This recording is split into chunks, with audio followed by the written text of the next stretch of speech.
Today's lesson is going to be on the similarity in right triangles.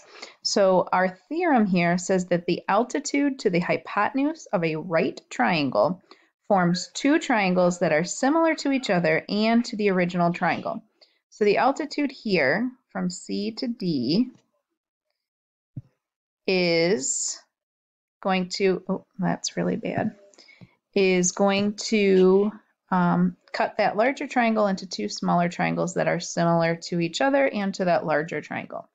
So they wrote a similarity statement here that triangle ABC, so they start from here, A to B down to C, is similar to ACD, so that smaller triangle there.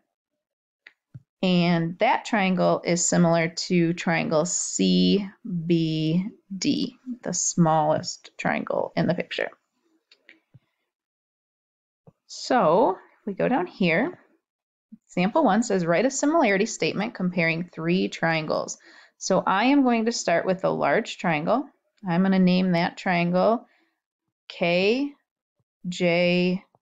So I started here at this smallest angle. I went up here to the 90-degree angle and then down. That triangle is going to be similar to triangle. We're going to talk about the larger of the two inside triangles. So once again, I'm going to start at that smaller angle. I'm going to go to the right angle, and then I'm going to go up. So KMJ. And that triangle is similar to the smaller triangle. Remember, I'm going to start at that smallest angle, that acute angle, and that's just the angle I picked to start with. I'm going to take that, and I'm going to go to the right triangle, and then to the other, or sorry, the right angle, and then I'm going to go to the last angle. So I'm going to go from JML. And there we have our congruence statement. Next, we have a vocab term here, geometric mean of two positive numbers, A and B. Okay, so geometric mean is our vocab term. It is the positive square root of their product. And those are the two numbers, A and B, and they can be anything. So we have two different ways to find this. We can multiply the two together and take the square root of that, or x squared equals AB.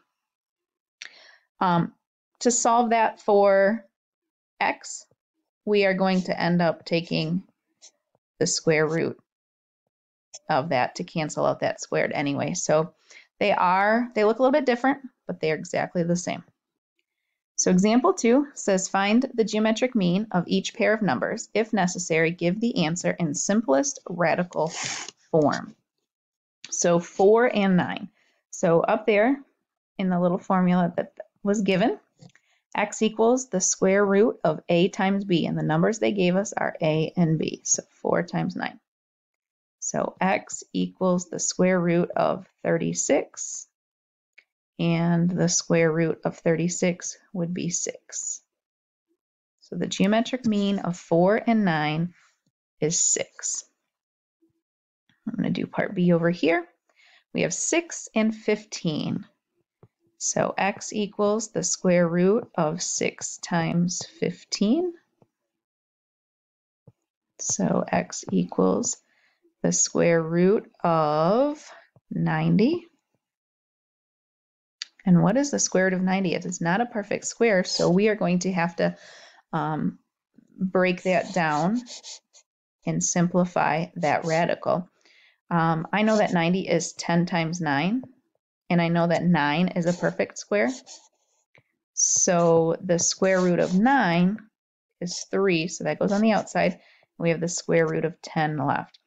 10 is 2 times 5. 2 and 5 are not perfect squares. 10 is also 10 times 1. 10 and 1 are not perfect squares. So, well, 1 is, but it's not going to help us. So x equals 3 square roots of 10.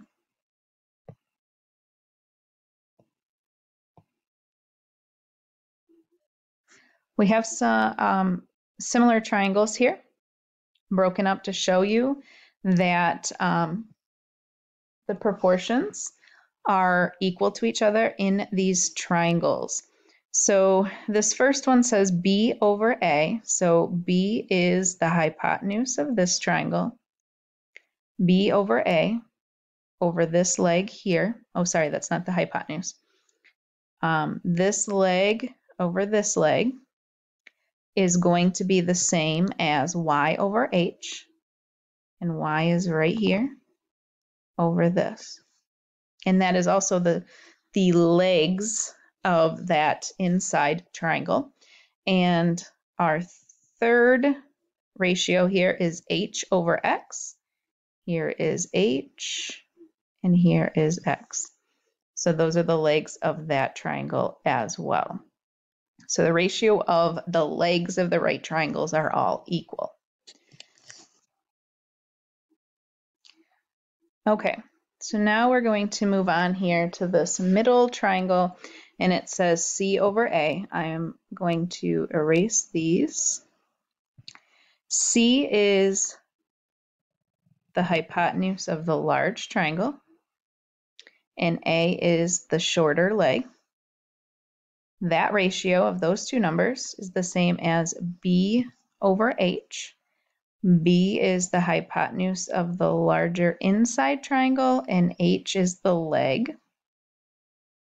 And then we have A over X. A is the hypotenuse of that smaller triangle, and X is the leg. So this is hypotenuse over legs. So those ratios are the same for each triangle. They would simplify down. And then last, we have C over B. So C is that hypotenuse again. And B is the longer leg. And B over Y. B is the hypotenuse of this smaller. And Y is the leg of that inside triangle. And then A over H. A is the hypotenuse, and H is that longer leg. So this one is the hypotenuse over the longer leg.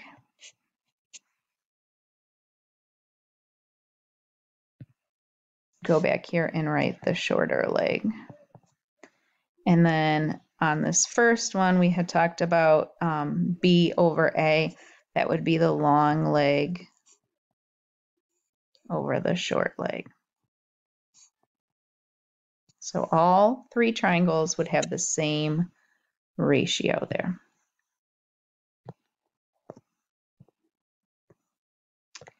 Now down here, the first one we have here says the length of the altitude to the hypotenuse of a right triangle is the geometric mean of the lengths of the two segments of the hypotenuse.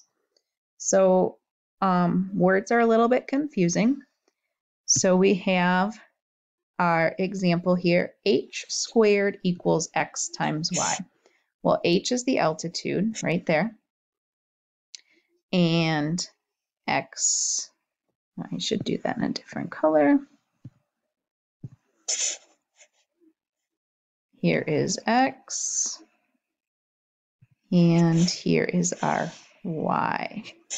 So h squared is going to equal x times y, is what all of those words said.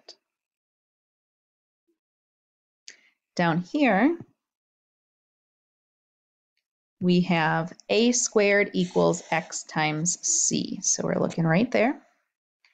A is the shorter leg of the largest triangle. We square that.